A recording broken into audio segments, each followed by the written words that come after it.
Alors, bon matin à tous et bienvenue à notre webinaire d'aujourd'hui. Le sujet, venez découvrir les offres 3D Experience SolidWorks ou 3D Experience SolidWorks, à le dire en français. Je me présente, je suis Joëlle Guénette, je suis gestionnaire de territoire et de partenaires chez SolidWorks pour l'Est du Canada, donc de l'Ontario au Maritime, incluant évidemment le Québec. Et j'ai avec moi Michel Cloutier qui est spécialiste des solutions chez nous et il va vous présenter plein d'informations intéressantes aujourd'hui. Avant de commencer tout ça, je veux mettre un petit peu en contexte l'histoire de ce qui se passe. Je ne sais pas si vous vous souvenez dans le temps, dépendant de votre âge évidemment, où on allait louer des vidéos, des films chez Blockbusters ou chez Vidéotron, puis on les ramenait à la maison, la boîte physique, pour regarder un film. Et c'était la façon de faire et c'était absolument génial, où on pensait que ça l'était, jusqu'à ce qu'il y ait une évolution, une première évolution où on pouvait commander en ligne, puis les films nous étaient livrés à la maison. Alors ça, c'était devenu une révolution.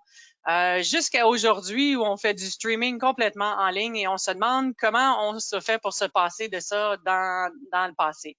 Alors, il y a eu toute une évolution dans ce monde-là, puis je trouve que c'est très semblable à ce qu'on vit dans les évolutions des outils de conception à l'ordinateur, les outils CAD aujourd'hui, parce que on a le traditionnel qui est sur l'ordinateur, on a des hybrides pour connecter à des solutions qui sont dans les nuages, donc cloud, et il y a des solutions cloud. Et en ce moment, toutes les solutions sont disponibles et c'est de ça qu'on veut vous parler aujourd'hui.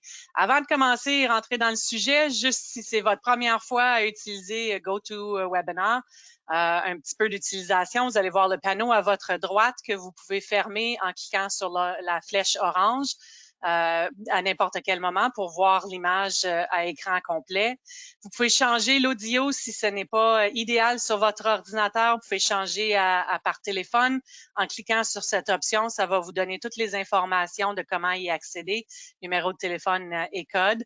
Sachez que le numéro de téléphone n'est peut-être pas local pour vous, alors prenez-en conscience là, avant de changer à cette option.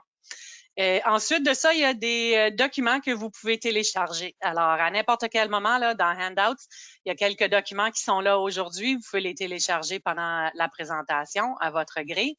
Et sous ça, la section qui est la plus importante pour nous, c'est la section des questions. Alors, si vous avez quelque chose qui vous passe par la tête, n'hésitez pas à l'écrire. Si le temps le permet, à la fin, là, Michel va définitivement prendre quelques minutes pour adresser. Puis sinon, on a record de qui nous les demande, alors on peut vous rejoindre aussi par la suite. Alors, allons-y dans le sujet d'aujourd'hui. Je vais commencer par l'histoire globale de la plateforme qui est 3D Experience chez Dassault Systèmes, qui est une plateforme d'entreprise qui a pour but vraiment de connecter tout le monde dans une entreprise au processus de développement. Alors, éliminer les gens qui travaillent chacun dans leur domaine et relier tout le monde est indépendant de ce qui est leur rôle ou leur responsabilité parce qu'il y a toutes sortes de fonctionnalités qui font partie de la plateforme. Puis évidemment, ça ne dépend pas non plus de la situation géographique des gens parce que ce sont des solutions principalement cloud. Alors, les gens peuvent se connecter à la plateforme, c'est entièrement cloud et la plupart des solutions le sont aussi.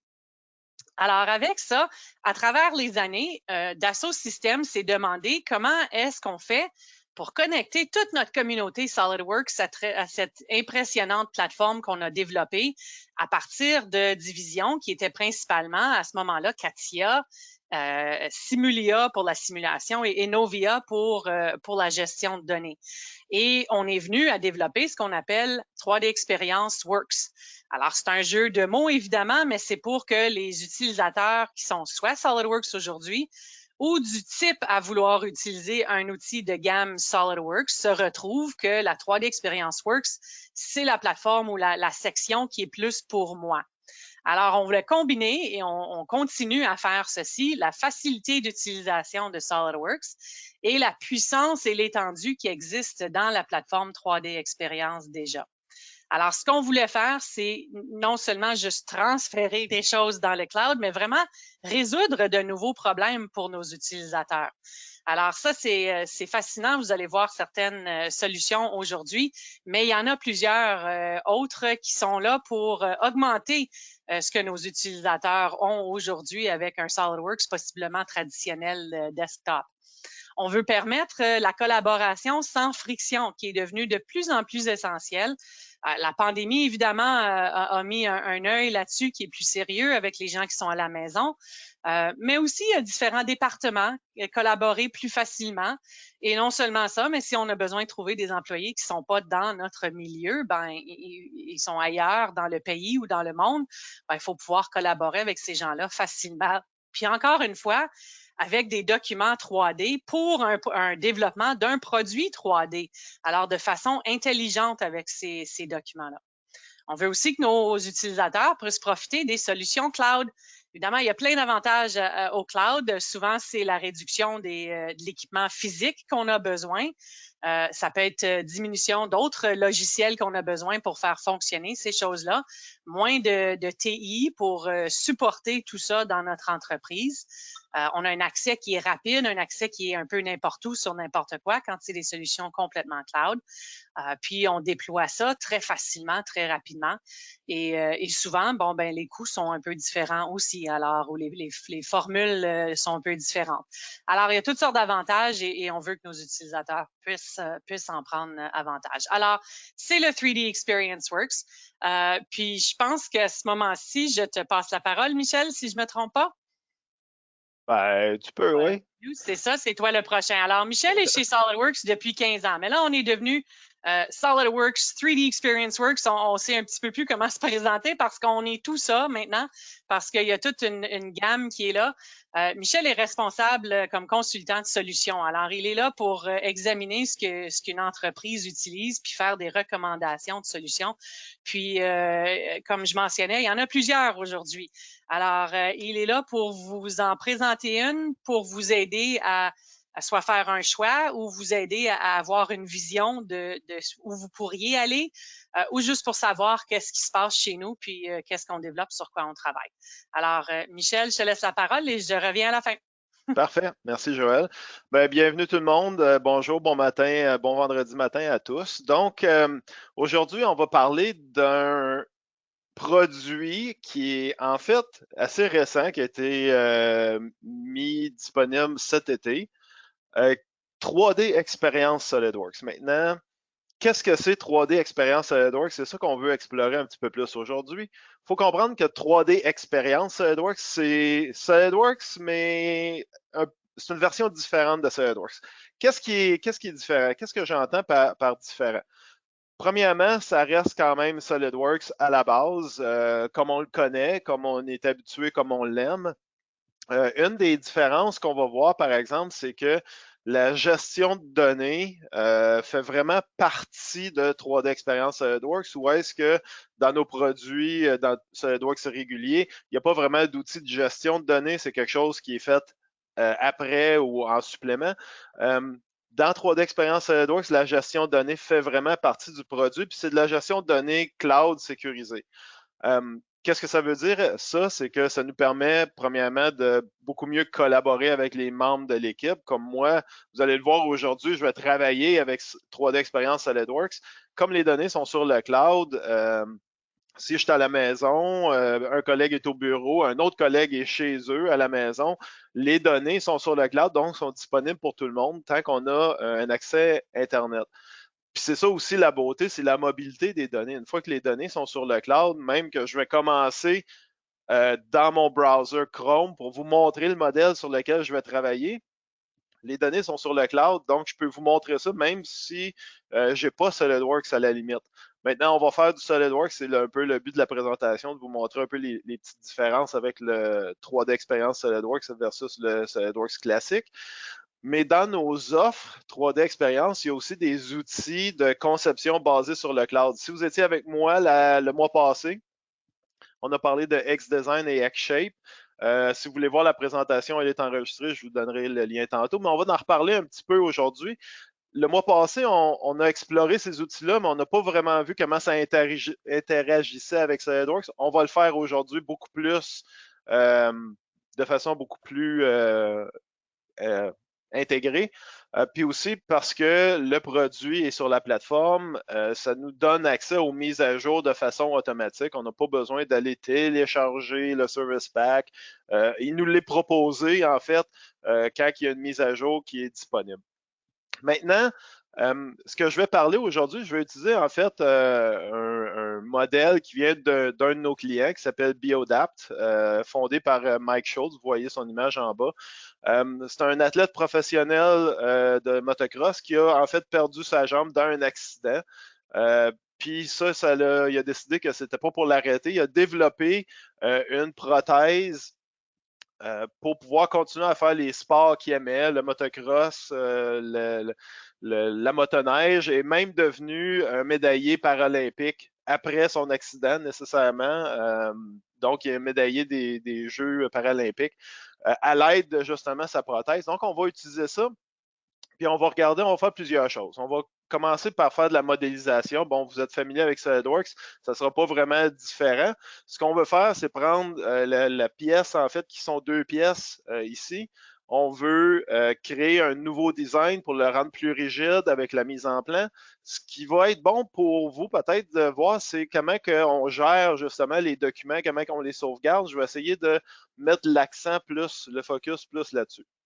On a besoin de faire de l'assemblage, valider nos déplacements, vérifier qu'il n'y a pas d'interférence. Et puis, on va aussi justement parler de l'interopérabilité avec les autres produits quand c'est designé sur le cloud. Donc, on va ajouter à mon assemblage SolidWorks des composants qui ont été designés dans XDesign et XShape.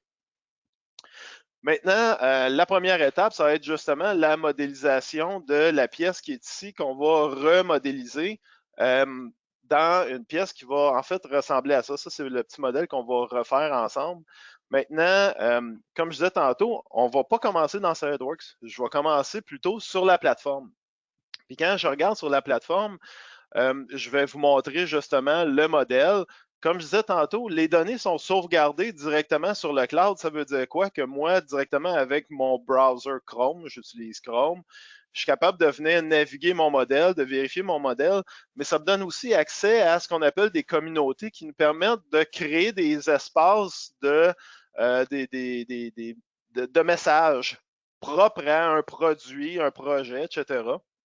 Puis comme on peut voir, j'ai différents membres de mon équipe. Todd, je suis même capable de voir que Todd est en ligne présentement. Il y a une petite infobulle avec un crochet vert. Je pourrais lui lâcher un coup de fil directement à travers la plateforme ou l'envoyer un message. Si je regarde un petit peu ce qu'on va faire, justement, c'est dans cette communauté-là que j'ai créée expressément pour ce projet-là. Bon, ben, on est plusieurs membres de l'équipe, puis on a mis différentes idées, des liens YouTube sur la compagnie. Ici, c'est un enregistrement quand il a fait une interview. Ici, on voit d'ailleurs une belle photo du produit avec Mike Schultz, de son produit. C'est là-dessus qu'on va travailler, qui est un assemblage principalement fait à partir de SolidWorks. Une chose qu'on va faire un petit peu plus tard, c'est qu'on va mettre un couvert par-dessus le pied et un lien, un petit bras ici, il manque une pièce. Ce qui nous intéresse pour commencer, c'est surtout ce que Tandy a mis dans le message board, qui nous dit qu'on a besoin de valider quelques trucs. Donc, c'est ça qu'on va faire principalement pour commencer. On veut, si vous regardez en bas, là, il y a comme deux pièces, on veut remodéliser ça en utilisant, en remodélisant avec cette pièce-là qui va ressembler à ça, mon produit final. Puis si on regarde en haut, on me demande de valider aussi les déplacements pour vérifier qu'il n'y ait pas d'interférence puis de collision. Donc, moi, j'ai envie de, à partir d'ici, me lancer directement dans SolidWorks pour faire ça. Maintenant, comme la majorité d'entre vous connaissez bien SolidWorks, je vais sauver un petit peu de temps juste pour vous montrer comment j'ai modélisé parce que la pièce, elle est déjà faite. Mais je vais juste vous le montrer, OK, rapidement pour sauver un petit peu de temps. Bon, j'ai commencé avec une esquisse rectangulaire, j'ajoute des dimensions. Je viens sélectionner mon profil, une extrusion plein milieu. J'ajoute les congés, 10 mm partout. Ensuite de ça, je viens utiliser l'assistant pour le perçage, hein, pour faciliter le design, la conception. J'ai besoin de faire la petite partie sur le haut. Donc, je vais esquisser, je tire mon esquisse avec le M du clavier pour faire plan milieu directement à l'écran. Et puis, je modélise ma pièce. Maintenant, je ne la fais pas live parce que je l'ai déjà fait. Je voulais sauver quelques minutes, là. Mais on voit que la pièce commence à ressembler. Il manque, par exemple, le trou. On va aller le faire ensemble tantôt.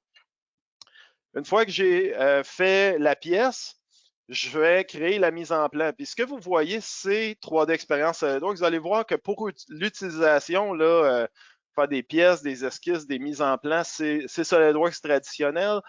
Comme j'ai dit tantôt, la grosse différence va venir de la manière qu'on va sauvegarder les fichiers, puis où est-ce que les fichiers sont sauvegardés. Mais pour le reste, c'est SolidWorks, comme on connaît, comme on est familier, et puis comme on est habitué de travailler. Donc, vous voyez, j'ai en partie une partie la pièce de fait. Maintenant, je vais en fait basculer pour vrai, cette fois-ci, dans SolidWorks. Puis on va continuer où est-ce qu'on est rendu. On est rendu à peu près ici. Je vais fermer ma webcam juste pour focusser sur le travail qu'on a à faire. Bon, comme je disais tantôt, il manque une partie ici pour la connexion. Comme vous avez peut-être vu ici, il manque un trou ici pour pouvoir venir connecter tout ça. Donc, encore une fois, bon, ben, je suis dans SolidWorks, j'utilise les manipulations, là, les outils que je suis habitué d'utiliser dans SolidWorks.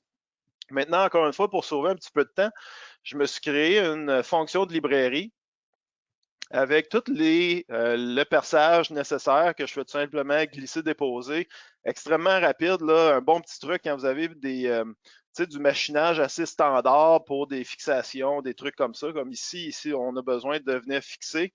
Donc, c'est 3 fonctions que j'ai sauvegardées en librairie. Donc, j'ai juste besoin de venir les glisser-déposer. Puis comme vous pouvez voir, ben, je sauve beaucoup de temps là, parce que je fais juste un drag and drop, puis j'ai déjà comme 3 fonctions de fait dans ma pièce. Maintenant, la pièce, elle est correcte. On va aller juste mettre à jour ma mise en plan. Je reviens dans ma mise en plan. On voit que la mise en plan a été mise à jour. J'ai besoin, par exemple, de venir ajouter quelques petites infos. Donc, je vais utiliser, mettre ma marque de centre de perçage. Ici, je veux venir ajouter mes lignes de centre pour toute la vue. Donc, je vais sélectionner ma vue comme ça. J'ai besoin de mettre une vue de coupe. Bon, ben, je vais lancer une vue de section, je devrais dire, coupe ou section. Je viens la glisser-déposer. Un petit truc, quand vous avez une ligne de centre comme ça, vous pouvez venir snapper, excusez l'anglicisme, directement sur la ligne pour vous assurer que vous soyez dans le centre de votre perçage. Puis, on va même voir que l'axe va apparaître automatiquement dans la vue de section. Le hachurage est déjà là parce que j'ai déjà défini le matériel comme étant de l'aluminium.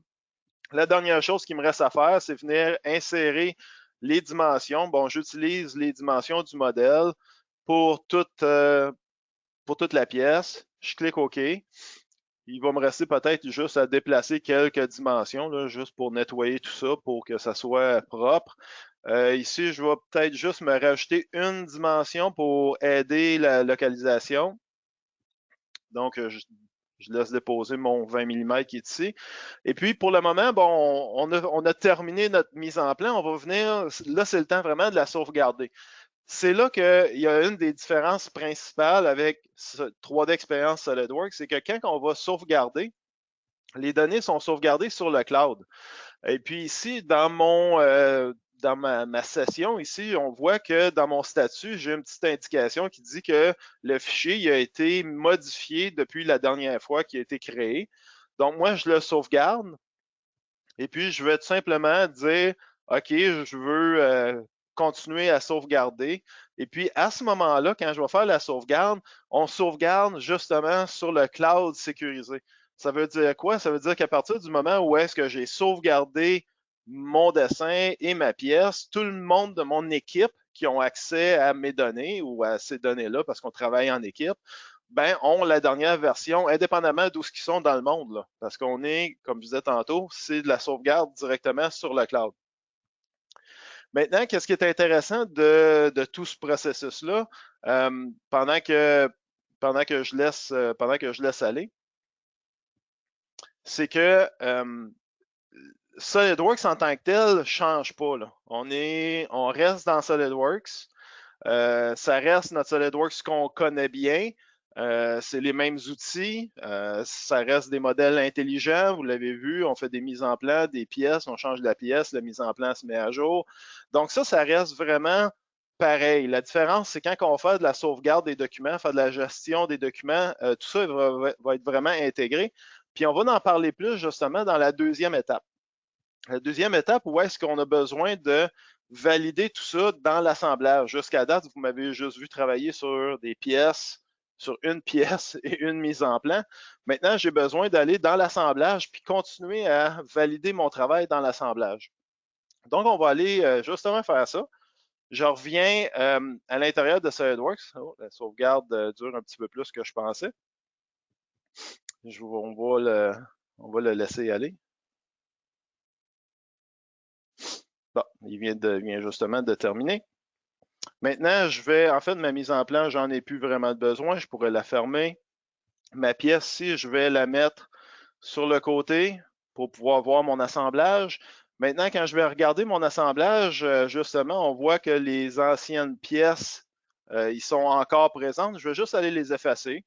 Donc, je fais un sélection fenêtre pour venir effacer. Mon amortisseur devient libre. La pièce qui est ici, c'est plus la bonne. Donc, elle aussi, je vais tout simplement venir l'enlever et l'effacer.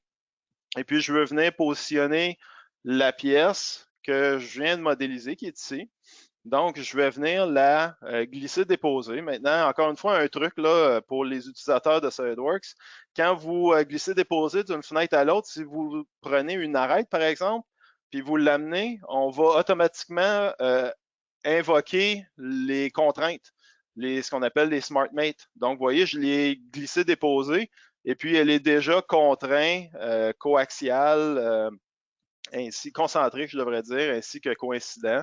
La dernière chose que j'ai besoin de faire, Alt drag pour invoquer encore une fois le SmartMate pour le mettre concentrique. Donc ça se fait de façon très rapide. Et puis la dernière chose que je vais faire ici, c'est positionner le centre. Donc encore une fois, un Alt drag pour l'amener sur le centre. Je confirme que je veux l'avoir concentrique et je clique OK.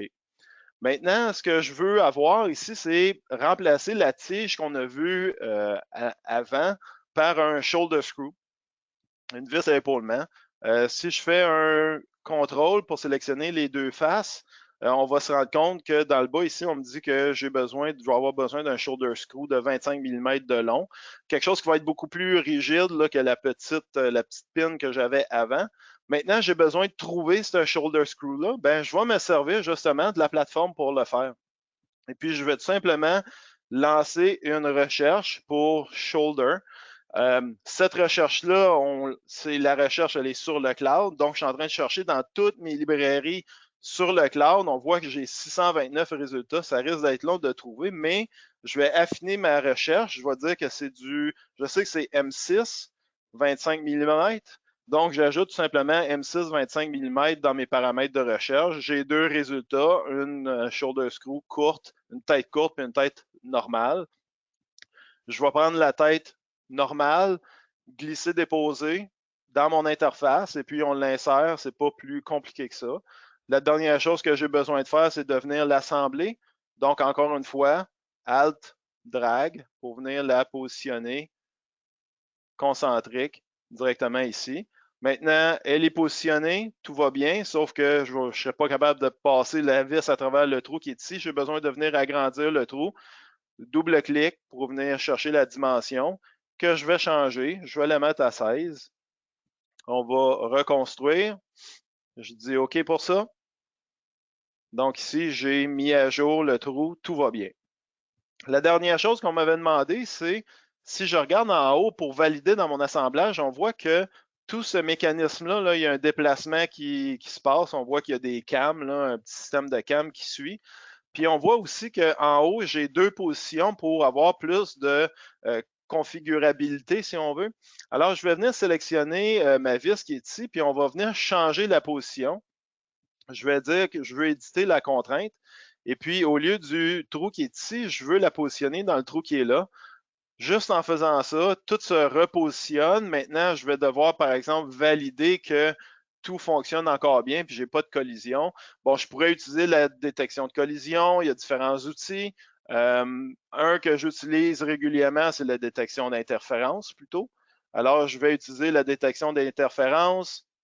Je calcule s'il y a des interférences. Puis oui, on se rend compte justement qu'il y a quelques interférences là, ici. On voit bien là, qu'à cet endroit-là, là, les pièces viennent cogner ensemble. Donc, j'ai besoin de venir résoudre ce problème-là. On va fermer les interférences pour venir mieux voir avec une vue de coupe. Encore une fois, là, depuis tantôt, là, vous me voyez travailler avec SolidWorks. Ça reste 3D Expérience SolidWorks, ça reste le SolidWorks qu'on connaît avec les outils qu'on connaît. La grosse différence, je l'ai dit, je le répète, c'est vraiment quand on va venir sauvegarder et faire de la gestion des documents. Je veux valider que tout ça fonctionne bien. Comme on peut le voir, si on fait du déplacement d'assemblage, puis on active la détection de collision sur les composantes, je vais sélectionner mes 3 composantes principales. On va voir ici là, que j'ai vraiment une collision, puis rendu ici, là, ça bloque. Là. Je ne suis pas capable d'aller plus loin. Donc, j'ai besoin de venir changer un peu l'angle qui est ici. J'ai un angle de 5 degrés.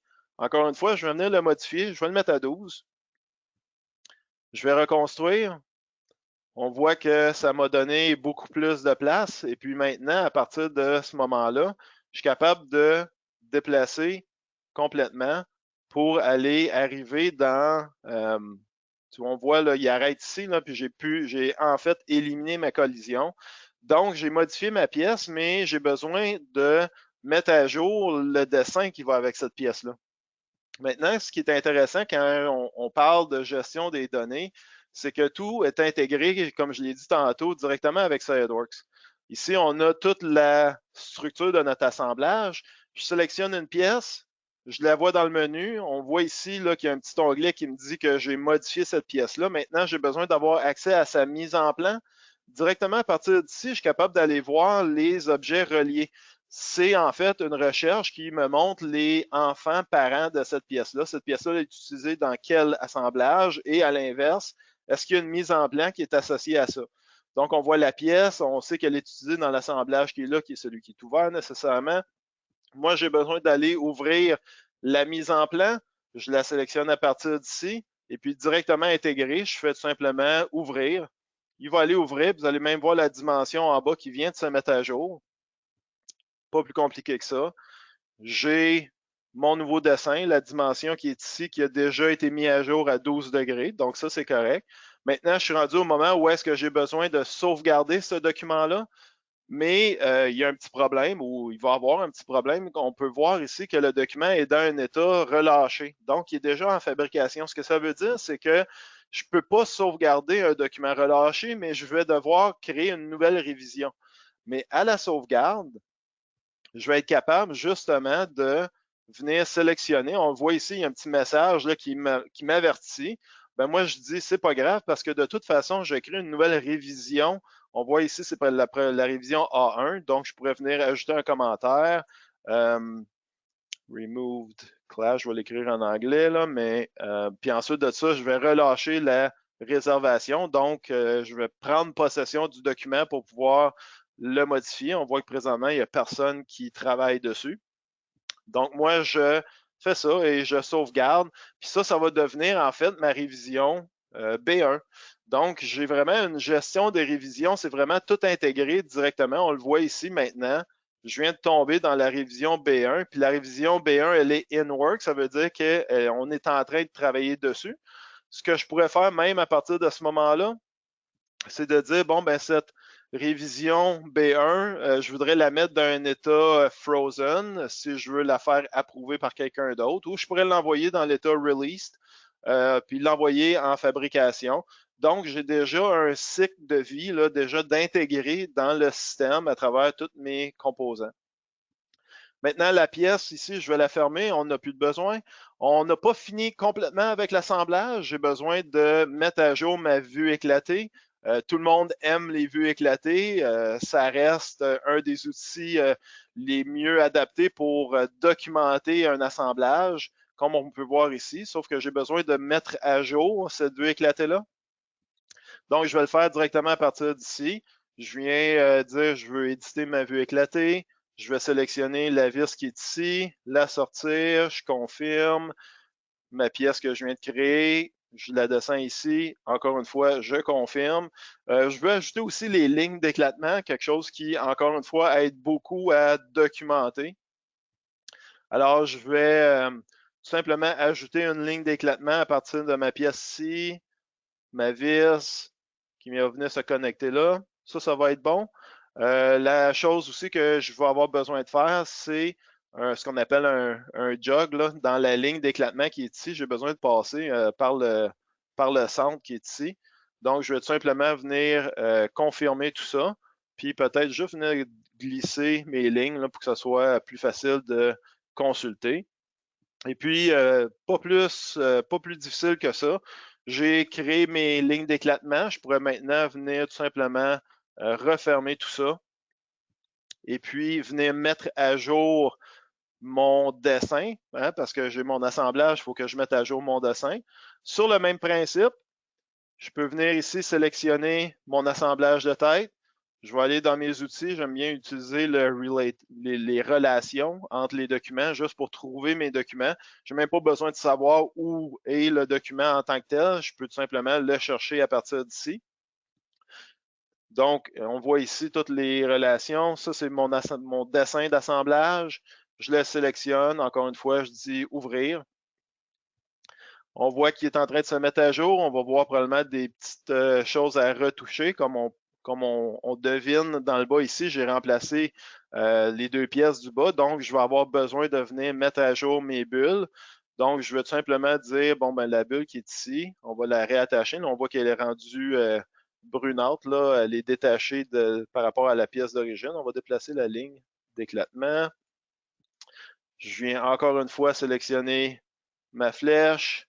Comme ça, je pense que ça va être bon. Les nouveaux systèmes 28-29, c'est ceux qui ont été ajoutés. Si je confirme dans mon bill de matériel, item 28-29, tout est correct. Puis à partir de ce moment-là, ben on va avoir terminé tout notre travail qu'on a fait dans l'assemblage, dans la mise en plan.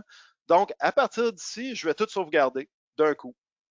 Je reviens dans mon panneau ici de contrôle qui me montre tous les documents. Et puis, je dis, bon, ben moi, je veux sauvegarder tout ça. Ben, je lance la sauvegarde. Vous allez remarquer, encore une fois, qu'il y a des documents qui sont relâchés. Qu'est-ce que ça veut dire? Encore une fois, pour les documents relâchés, je ne peux pas écraser ou modifier un document relâché. Mais comme ici, j'ai un petit avertissement, ben, je peux dire, bon, ben ça, je vais avoir besoin d'une nouvelle révision pour le dessin d'assemblage ainsi que l'assemblage, parce que les deux avaient été relâchés. Mais si on regarde plus bas, on voit qu'on a deux autres pièces ici, en fait, une pièce et un assemblage. Ça se trouve à d'être, si vous vous rappelez, il y avait sur le côté de mon assemblage, j'ai agrandi un trou. Ça se trouve à d'être la pièce 1733R qui est ici. Donc, elle est dans un assemblage. Donc, j'ai besoin de créer une nouvelle révision pour ces deux composants-là aussi. Moi, j'ajoute un commentaire. J'ai dit qu'on added a lower bracket and removed clash.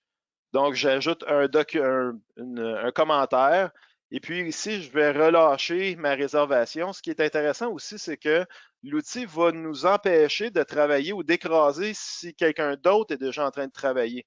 On voit ici là, dans la colonne Reservation Owner, bon, je travaille en anglais, l'interface est disponible en français, vous allez le comprendre, mais si quelqu'un d'autre est en train de travailler sur certains de ces documents-là, dont moi d'ailleurs, ça c'est ma pièce que je travaillais dessus, elle est réservée. Donc, les autres peuvent la voir, celle-là ici, là, celle qui est surlignée, mais ils ne sont pas capables de la modifier. Moi, comme c'est là, il n'y a personne d'autre qui travaille sur ces documents-là, donc ça me permet de justement sauvegarder tout ça et créer les révisions pour les documents que j'ai modifiés. Maintenant, je vais laisser sauvegarder ça pour revenir un petit peu à notre présentation, à qu'est-ce qu'on a vu. Ben, vous avez vu, là, encore une fois, je l'ai dit, je le répète, ça reste SolidWorks là, pour ce qu'on fait là, dans la majorité des cas, là, les pièces, les assemblages, le design en tant que tel, ça reste SolidWorks. La différence avec 3D Experience, SolidWorks, c'est toute la partie une des différences, c'est la partie intégration avec la gestion des données. Comme vous l'avez vu, un, je sauvegarde sur le cloud. Deux, la gestion des données fait vraiment partie de la solution. Ce n'est pas quelque chose qui est fait à part, ça fait vraiment partie de la solution.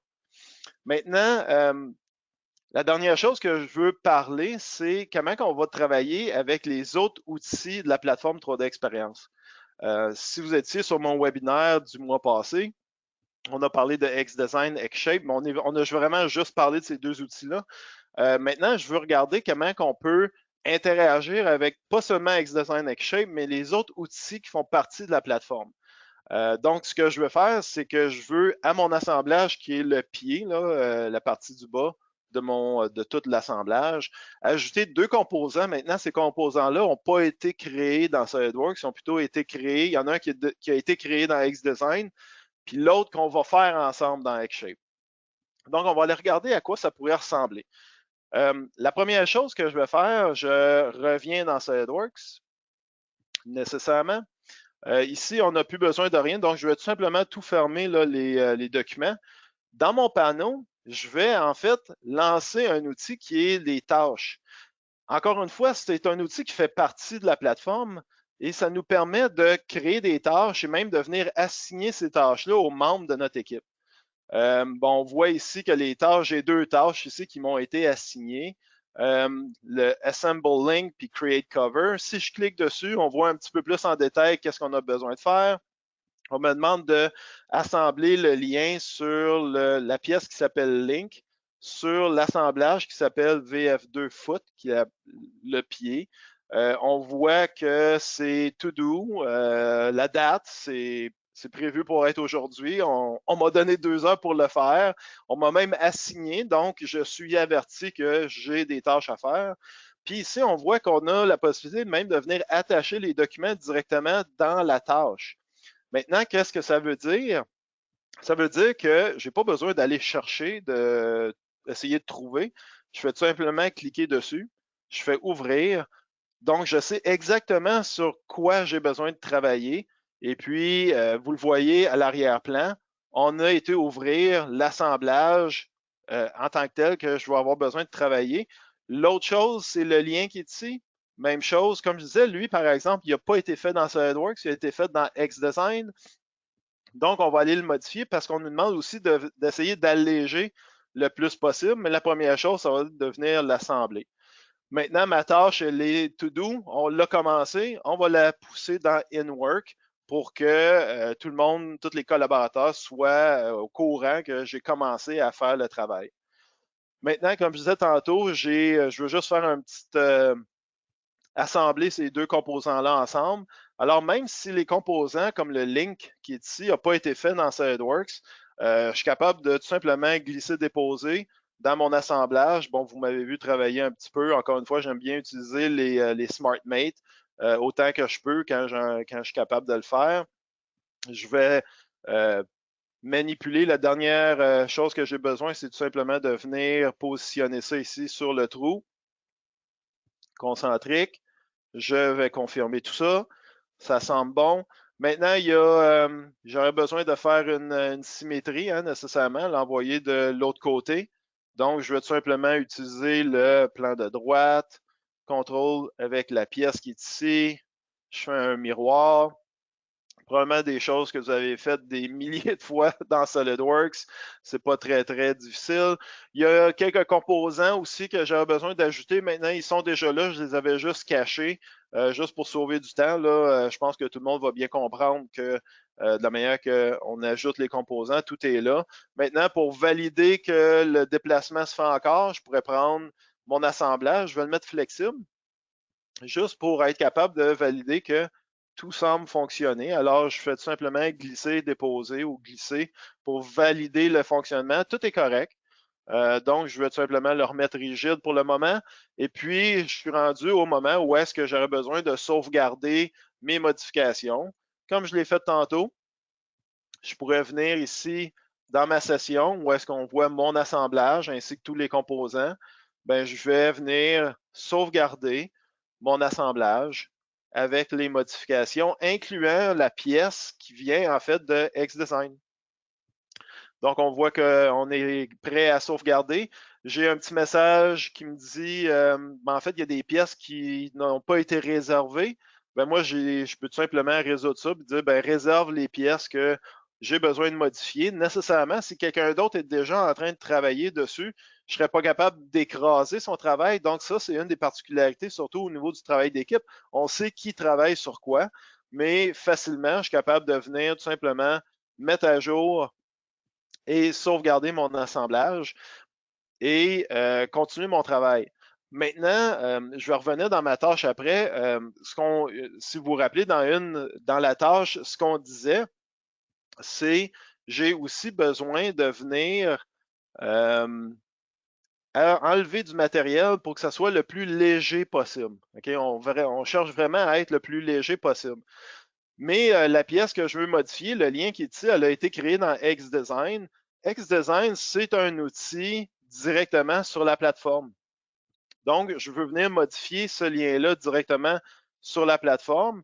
Ce que je pourrais faire, un beau petit truc que j'aime montrer, c'est que juste pour montrer l'intégration entre SolidWorks et les autres outils de la plateforme, le lien ici qu'on voit, là, qui sont les deux dernières pièces que j'ai ajoutées, je pourrais le prendre ici, glisser, déposer dans mon browser Chrome, dans XDesign, et puis je vais aller l'ouvrir directement dans XDesign, comme ça. Alors, je vais vous montrer rapidement comment ça a été modélisé. XDesign, c'est un outil semblable à de la manière que ça fonctionne à SolidWorks. La différence, c'est que c'est complètement basé sur le web, sur Chrome. Donc, on voit la pièce ici, comment elle a été modélisée. J'ai besoin de l'alléger. On va faire les modifications. Donc, je vais créer une esquisse juste pour vous montrer rapidement comment ça fonctionne. Si vous ne l'avez pas vu avec moi dernièrement, je vais convertir mon arête. Je vais tracer une ligne horizontale jusqu'au centre parce que je veux profiter de la symétrie. Donc, je me trace une ligne ici verticale. La ligne qui est ici, on va la mettre en ligne de construction. Pourquoi? Parce que maintenant, si je sélectionne tout ça, on me propose justement de faire symétrie parce que XDesign a compris qu'il y avait une ligne de construction.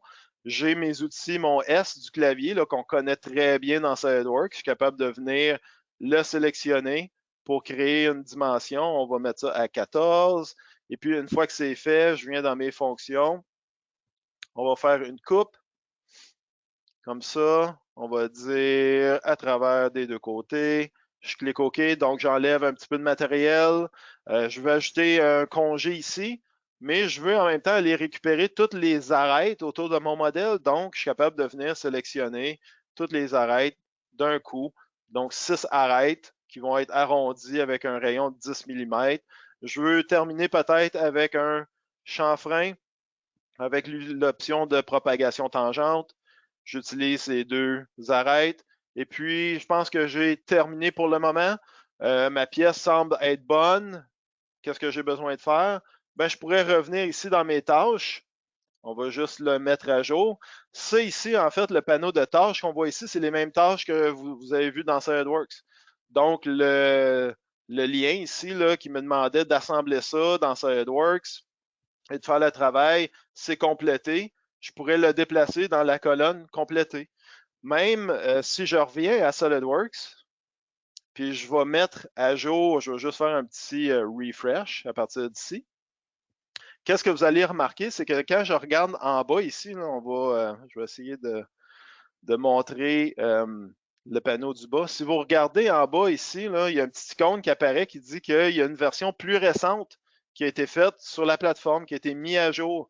Si moi, je veux le mettre à jour à partir d'ici, je pourrais tout simplement faire un recharger. Donc, à partir de ce moment-là, qu'est-ce qui va se passer? Vous voyez qu'on est en train d'aller récupérer la nouvelle version de mon petit bras, qu'on appelle le Link. Je reviens dans mon assemblage, ça prend quelques secondes, et puis vous voyez, le bras a été mis à jour dans mon assemblage SolidWorks. Ici, il faudrait juste peut-être contrôler la symétrie. En fait, une des options de symétrie dans les options avancées, on est capable de changer un peu les options de symétrie. En gardant une pièce symétrique, on peut la réorienter sur la symétrie. Donc, ça résout complètement le travail que j'ai besoin de faire. Maintenant, je reviens ici dans mon interface web parce que une autre des tâches que j'avais besoin de faire, c'est de créer un couvert pour protéger tout le pied. Maintenant, ce couvert-là, je ne le ferai pas dans SolidWorks, je vais le faire plutôt dans Xshape, qui est un autre outil de la plateforme. Maintenant, j'ai besoin d'avoir tout cet assemblage-là, tout le contexte de l'assemblage pour pouvoir travailler dans Xshape, pour avoir vraiment une enveloppe autour de laquelle travailler. Vous m'avez vu travailler tantôt. Drag and drop à partir de SolidWorks dans ma fenêtre. À partir d'ici, je veux dire que je veux l'ouvrir. Et puis, on va maximiser. Donc, on est en train d'ouvrir mon assemblage SolidWorks, mais directement dans, présentement, XDesign. Puis, on peut voir que ça a été conçu sur SolidWorks parce que dans l'arbre à gauche, il y a un petit icône SW. Mais si on descend en bas complètement, les deux liens en bas, vu qu'ils sont natifs de la plateforme, n'ont pas ce petit icône-là. Donc, c'est juste une distinction, mais les pièces, les modèles sont disponibles à partir d'ici. Maintenant, comme je disais tantôt, je veux dessiner un couvert qui va aller par-dessus le pied. Maintenant, dans XDesign, je pourrais utiliser des outils surfaciques, toutes ces choses-là.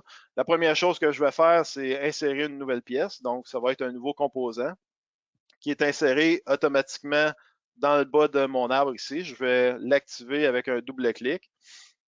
Une fois qu'il est activé, je vais aussi tout simplement le renommer. Je vais l'appeler Cover, quelque chose de simple pour que je m'en rappelle. Maintenant, comme je disais tantôt, je pourrais utiliser les fonctions, tu sais, les esquisses, les fonctions, même les surfaces. Tout ça fait partie de XDesign, mais on va utiliser un outil différent. On va changer d'outil, on va aller vers Xshape qui nous permet de faire de la modélisation par subdivision ou du sub-D modeling, là, comme on l'appelle en anglais souvent, subdivisional modeling. Alors, qu'est-ce que ça va faire? C'est que ça va changer l'interface et ça va me lancer directement dans Xshape qui va me permettre de venir travailler cet outil-là. On va juste voir. On va essayer ça. Je vais sauvegarder avant.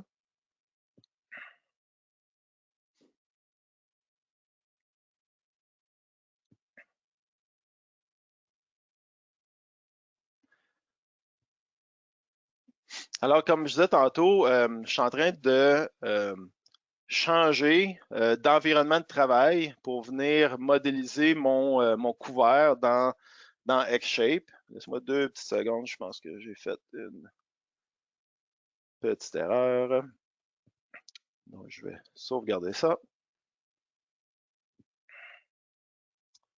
On va le réessayer.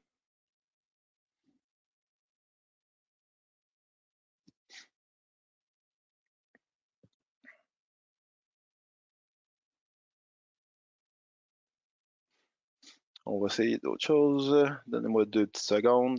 On peut aussi, qu'est-ce qui est intéressant là, de la plateforme, c'est que quand on a besoin des outils, on peut venir aussi les chercher directement à partir d'ici, les ajouter. Comme là, ici, je travaillais sur XDesign. Si je veux, par exemple, fermer mon modèle XDesign, puis basculer vers Xshape, je pourrais facilement le faire. Comme vous m'avez vu le faire tantôt, je pourrais aussi glisser, déposer, venir ouvrir le modèle directement dans Xshape. Puis comme je disais tantôt, l'interface va être différente. Ce qui est différent dans Xshape, c'est que je vais commencer plutôt à travailler avec des formes. Et puis ces formes-là, je vais ensuite de ça venir les modéliser à ma guise.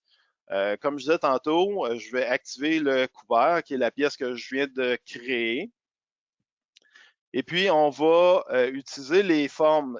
Avec Xshape, justement, c'est ça la différence. On commence avec des formes primitives, ce qu'on appelle, que je viens positionner. Là, j'y vais à peu près, là, je vais vraiment à l'œil. Je laisse tomber ça. Je vais dire, je vais changer un petit peu le nombre de rayons et d'arcs que j'ai autour de ma pièce. Je vais cliquer OK.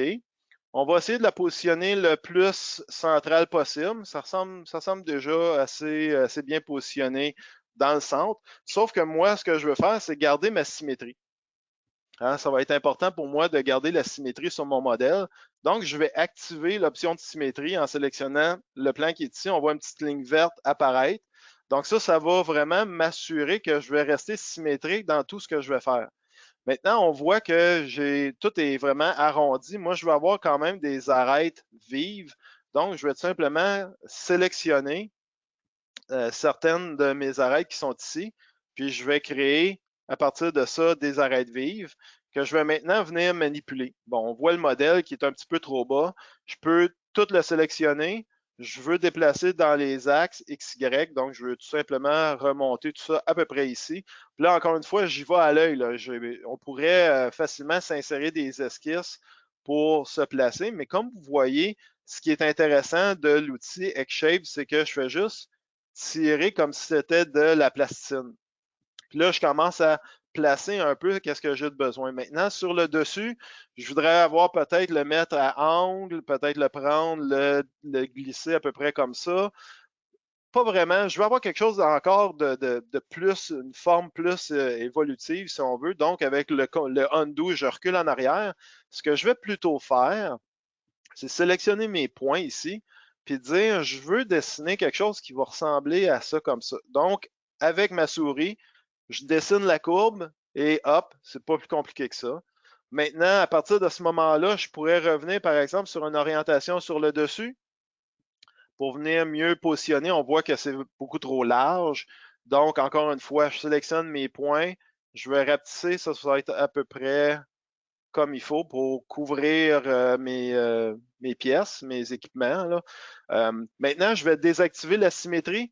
Puis là, ici, c'est vraiment là que on devient un peu artistique. Là. On va vraiment là, venir sélectionner nos points, on glisse. On veut, ça ici, je vais peut-être le rentrer un petit peu, justement, au contraire, pas trop, mais juste donner un petit peu plus de forme. Ça devient vraiment du artistique là, à partir de ce moment-là. Et puis, on va simplement déplacer nos points comme on veut les avoir. Alors, rapidement, regardez la forme là, quand même très courbée. Puis, posez-vous la question, comment on aurait fait ça si ça n'aurait pas été d'un produit comme ça qu'on peut tout simplement glisser là, puis modeler comme de la plasticine. Vraiment très rapide. Ensuite de ça, il faut penser, par exemple, que cette pièce-là va être moulée. Donc, je pourrais me servir de mes outils pour détecter les angles de démoulage. Donc, j'ai un aperçu graphique à l'écran qui me montre les angles de démoulage. Puis là, ici, on voit là, que où est-ce que j'ai du jaune, ça va être un endroit qui va être plus dur à démouler. Mais directement à l'écran, je suis capable de venir tirer puis replacer. Puis vous voyez, c'est interactif. C'est vraiment merveilleux. Je suis capable de venir replacer ça, tirer un petit peu plus à l'intérieur pour être sûr que j'ai des bons angles de démoulage dans mon produit fini. Alors, juste en glissant, je replace. Je vais confirmer tout ça. La dernière chose, je peux enlever mon détection d'analyse de dépouille. La dernière chose, c'est que j'ai besoin que ça soit une coque, donc un élément vide. Donc, je vais sélectionner une des faces qui est ici. On va dire 2 mm. Je vais le mettre un petit peu plus épais, mais je vais le mettre à l'extérieur. Donc, je vais mettre la coque à l'extérieur. Je clique OK. Et puis, j'ai un beau modèle. Oups, je vais juste venir ici, modifier ça et activer la tangence. Et voilà. Donc, j'ai un beau modèle, une belle coque, vraiment toute évidée. Ce que ça me permet de faire ensuite, je pourrais revenir dans mon assemblage général pour valider.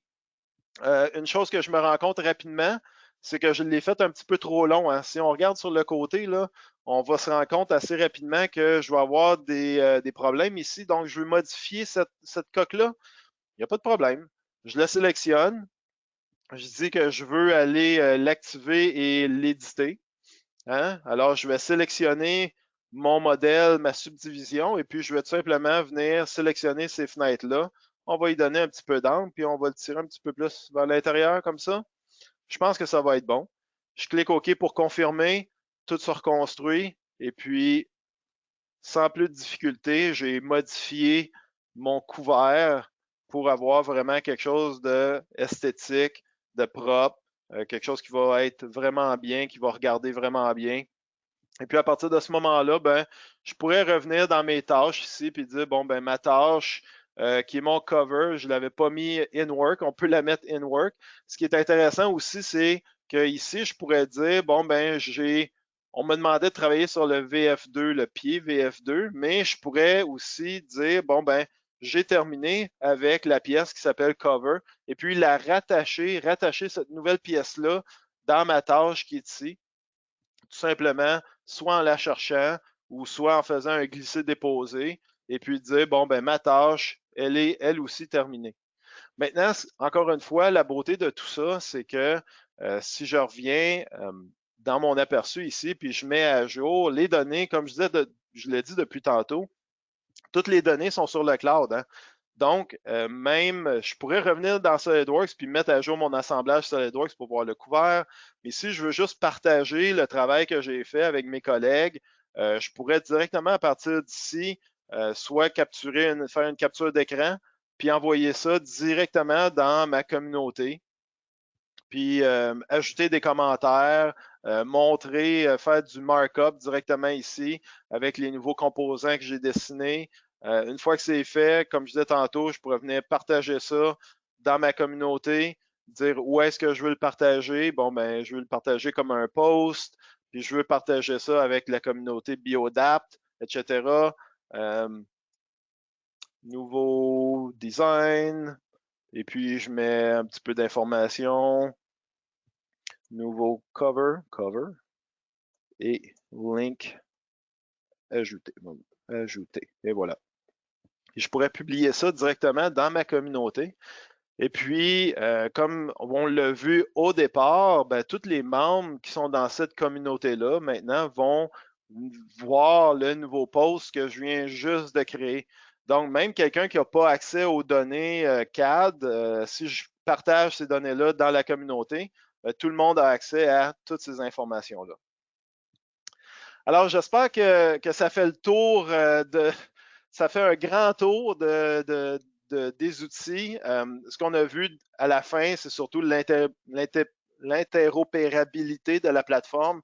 Donc, même si on design, on utilise d'autres outils, on est capable de intégrer ça directement avec SolidWorks, avec des outils comme Xshape, qui est la modélisation de subdivision, subdivisional modeling, comme on l'appelle en anglais.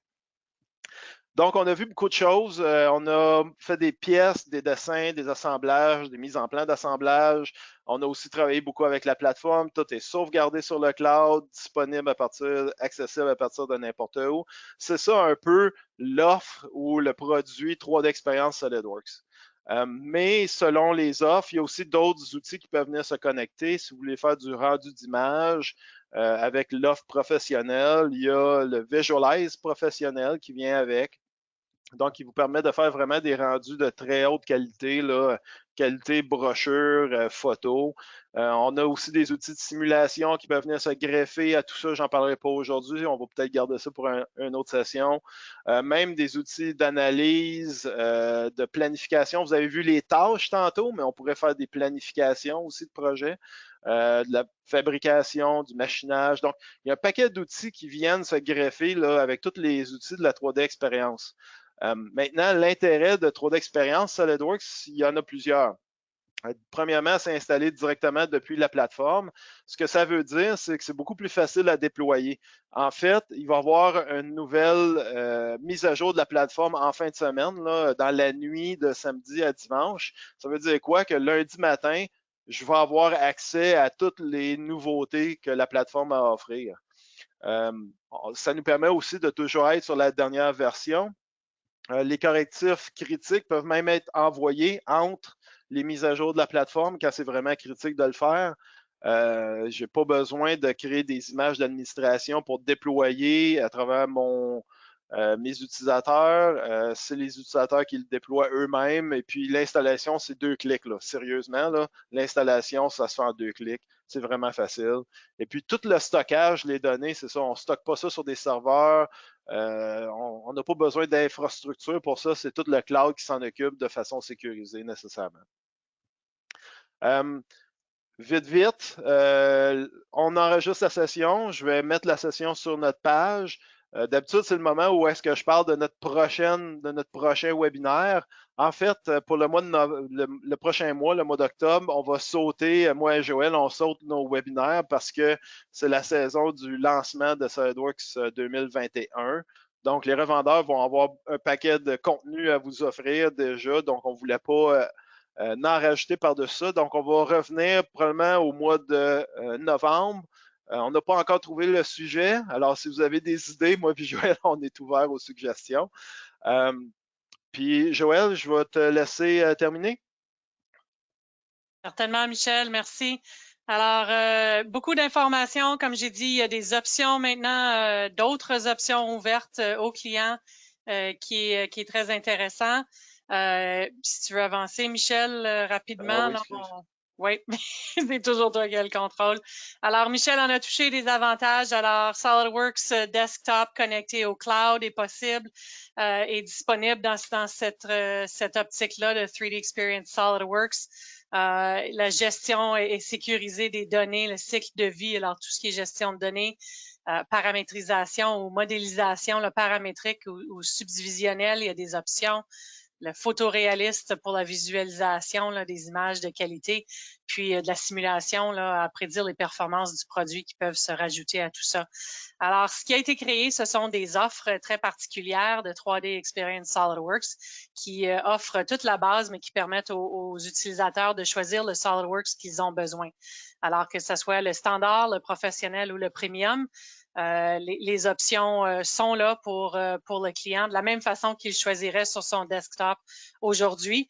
Alors, avec ça, on a inclus certains autres rôles qui viennent agrémenter l'offre pour être plus intéressante et en fonctionnalité et en prix comme package au total. Pour moi, ce que j'ai montré, là, pour tout ce que j'ai montré aujourd'hui, c'est que j'ai utilisé l'offre professionnelle, celle du milieu.